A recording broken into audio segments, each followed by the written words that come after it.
Hi guys, I'm Vidya and I hope you're doing well. Today I'm going to talk to you about starting a nursery and the basic things that you need. So if you're pregnant and if you're close to your due date and you don't know where to start in terms of a nursery for your baby, this might be a good place because I'm going to talk to you about 4 things that you need to keep in mind when you start making a nursery, and then you can take it from there and keep adding things and removing things as you find the need.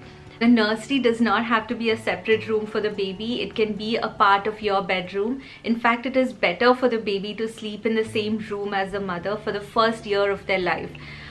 So the first thing I want you to consider is the sleeping arrangement. There are lots of options available, and you can look through them and make a preference before the baby's arrival. Once the baby comes, of course, you have to be open to making changes depending on what the baby's needs are. But there are 2 major types of sleeping arrangements. You can either have a co-sleeping arrangement or you can have the baby sleep separately. Once you make this choice, you can choose what things you need for that.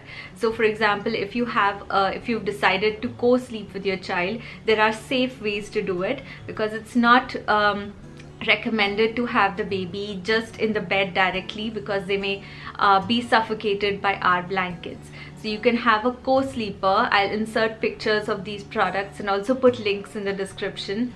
So you can have a co-sleeper that is that has walls on all sides so that the baby is protected from our blankets while at the same time being in your bed. But if you want to co-sleep but don't want to have the baby in the middle of your bed, you can also choose a co-sleeper that is attached to the side of your bed.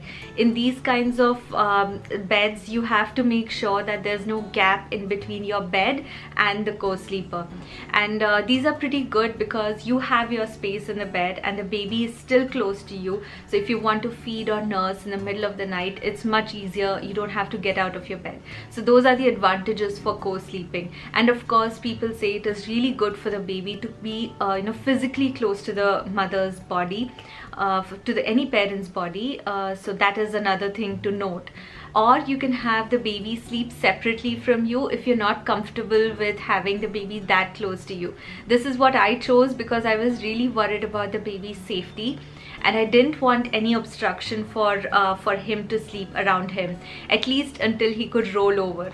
So I chose to have him sleep separately. So there are lots of options for this. You can have a bassinet, which is kind of a small cozy bed for the baby.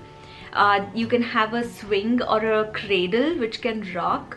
You can have a full-sized crib that is pretty big in the beginning, but as the baby grows, it can convert into a full-sized bed. So you don't have to buy more and more furniture as the baby is growing older. This full-size crib can be used until they are almost a teenager, so or beyond, because it becomes a full bed. So that is another option. Or you can have mini cribs that take up a little less space than the full-sized crib. But whatever sleeping arrangement you choose, make sure that you know the safety precautions to take when you're putting a baby to sleep. Like for example, if you're choosing a crib, the bars on the sides should not be much farther apart. There's a minimum distance between the bars so that the baby's head or hands or legs don't get stuck in them. Or if you're choosing to co-sleep, make sure that there are no loose blankets or stuffed toys or pillows anywhere close to the baby. This is very important because the baby cannot turn their neck yet. So if there is a cloth or a pillow close to their face, they cannot turn away to make sure that they're able to breathe. So this becomes a suffocation hazard. So very important to note that do not keep any loose items next to the baby, at least for 6 months. The second thing I want you to consider while making your nursery is a place for feeding your child, because you're going to be doing a lot of this initially, either breastfeeding or bottle feeding or pumping. It really helps to have a dedicated space to feed your child, especially for the mother. So if you're breastfeeding, I highly recommend finding a spot where you can sit with your back straight. It helps if you have a nursing chair. Those are available on the market. You can look for gliders. Those are really good. If not, you can find a place where you can rest your back against the wall, or simply a high back chair, and put a couple of pillows in your lower back, behind your lower back, and you should be comfortable. It also helps if the chair is rocking, because after you feed your baby, you can simply put the baby on your shoulder and burp the baby while rocking, and it puts them to sleep. I also like having a little side table or a small area next to my chair where I can keep all of my essentials that I need when I'm breastfeeding. This could be a bottle of water. That was my absolute essential because I would be very thirsty when I was breastfeeding. Some snacks, a small light so that I can turn on the light once the baby is asleep and kind of cut his nails, some nail clippers, some things like that, like, you know, some burp cloths, things like that. You want to keep them within reach. Next thing I want you to think about is a place to change your baby's diaper, again because you're going to be doing this like 8 to 10 times or 12 times a day initially, and if you don't have a space for this, you'll end up doing this over the bed or over the crib, which means you'll have to bend down and it'll put a strain on your back. So if you have a separate space for this, it could be a little bit higher, so you don't have to bend down as much.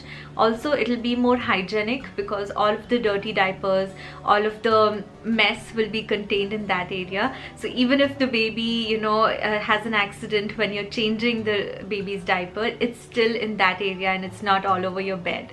You can buy a changing table that is designed specifically for this purpose, and you can convert it into a bookshelf once the baby is older and you no longer need it for changing diapers.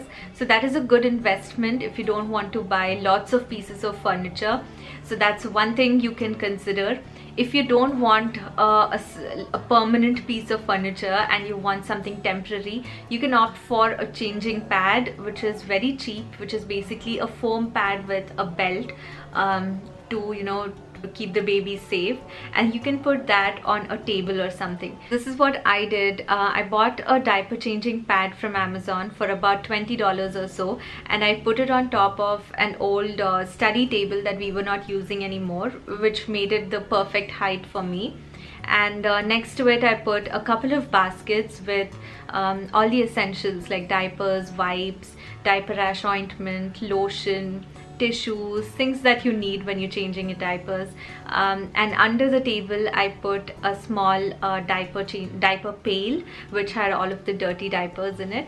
So that was my whole setup and it worked pretty well. Once we grew out of that stage, we just threw away the diaper changing pad and our table was good to go to be used as a study table again. So it doesn't have to be complex. You can keep it simple, but I like to have a separate diaper area. The last thing I want you to consider is a place to store all of the baby's stuff, because babies are small but they come with a lot of stuff. So think about where you're going to store things like clothes and extra diapers and wipes, because you buy them in bulk, and their gear like strollers and baby carriers and all of that. So I'm sure you already put thought into it, but it could be a whole closet for the baby or a small part of your closet. But have a look at how much space you have and dedicate some space to the baby, so that once the baby comes, you don't have to think about where to put all of this extra stuff in your house. Similarly, you should also think about putting these things like bottle warmers, sterilizers. All of those things need extra room as well, and they tend to take over the entire house.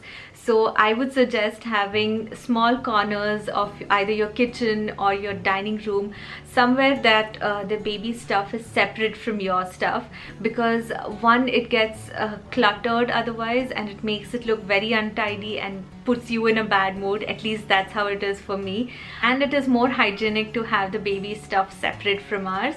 So think about all of these things, and of course once the baby comes, be open to making changes.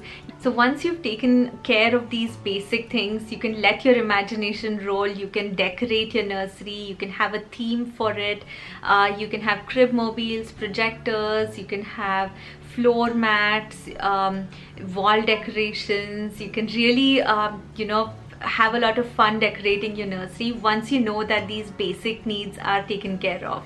So I hope you found this video useful, and if you did, please give this a thumbs up and let me know in the comment section if I've missed something out, and I'll see you in one of my next videos. Until then, take care. Bye.